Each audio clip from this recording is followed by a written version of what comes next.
भगौड़ों के बारे में मत कहिए।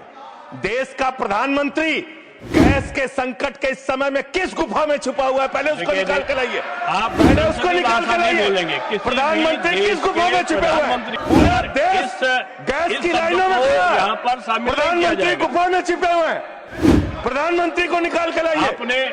प्रधानमंत्री को निकाल के लाइए। भगौड़ा कौन है, ट्रंप की गुलामी कौन कर रहा है, पूरा देश देखिए। मान्यवर, भगौड़ा इस समय कौन है पूरा देश जान रहा है। भगौड़ों के बारे में मत कहिए। देश का प्रधानमंत्री गैस के संकट के इस समय में किस गुफा में छुपा हुआ है, पहले उसको निकाल के लाइए।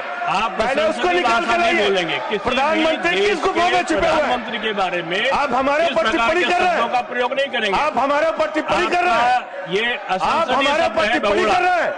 पूरा देश गैस की लाइनों में खड़ा है, प्रधानमंत्री गुफा में छिपे हुए हैं। प्रधानमंत्री को निकाल के लाइए। प्रधानमंत्री को निकाल के लाइए।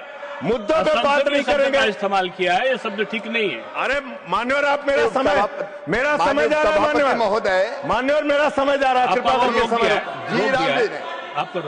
जी राम जी पर रात को 1:30 बजे तक मैंने चर्चा सुनी और जब उत्तर देने की बारी आई तो विपक्ष भाग गया था। इसलिए मैं निवेदन कर रहा हूं कि रहना जरूर, एक एक चीज का जवाब दूंगा, एक एक चीज का।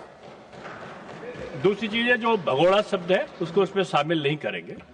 जी मान्यवर, बात करते हैं ग्रामीण विकास की। आप बात कर रहे हैं उज्ज्वला स्कीम के तहत 8 से 10 करोड़ सिलेंडर गांव में आपने बांटे हैं और 10 से 11 करोड़ सिलेंडर के कनेक्शन लोगों ने अपने आप से लिए हैं। 21 करोड़ सिलेंडर के कनेक्शन गांवों में हैं। मैं आपके माध्यम से इस सरकार से पूछना चाहता हूं, मध्य एशिया के अंदर जो युद्ध चल रहा है इजराइल और अमेरिका और ईरान के बीच में, आप क्यों इजराइल की चमचागिरी में खड़े हो गए, जिसके कारण से हिंदुस्तान को आज गैस का संकट भुगतना पड़ रहा है। पूरा देश लाइन में खड़ा है, गांव लाइन में खड़ा है, शहर लाइन में खड़ा है, एक एक इलाका लाइन में खड़ा है। होटल बंद हो रहे हैं मान्यवर। मोरवी के अंदर गुजरात में टाइल्स की फैक्ट्रियां बंद हो रही है मान्यवर। आपने क्या हालत की है। आप राज्यों के साथ न्याय नहीं करते, आप ग्रामीण व्यवस्था के साथ न्याय नहीं करते। आपने बनारस के अंदर 4200 एकड़ जमीन वहां के किसानों की जबरन कब्जा की।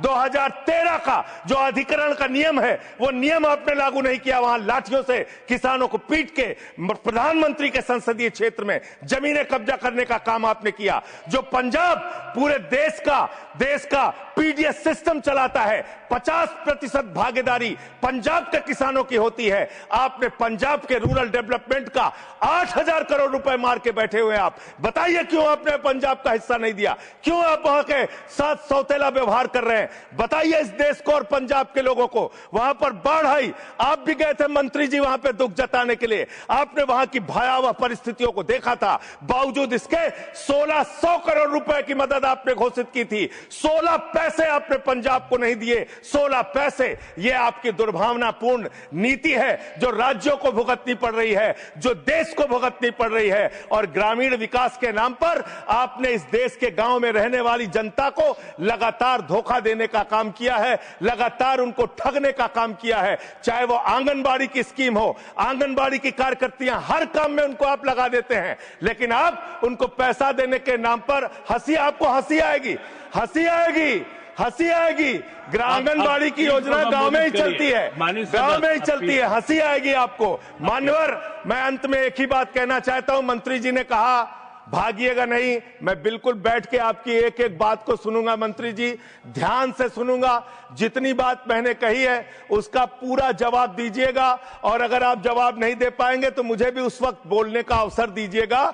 आप ही अकेले बोलने का अधिकार रखते हैं, ऐसा नहीं होना चाहिए। और दूसरी बात मान्यवर, दूसरी बात, इस समय भगौड़ा कौन है, ट्रंप की गुलामी कौन कर रहा है, पूरा देश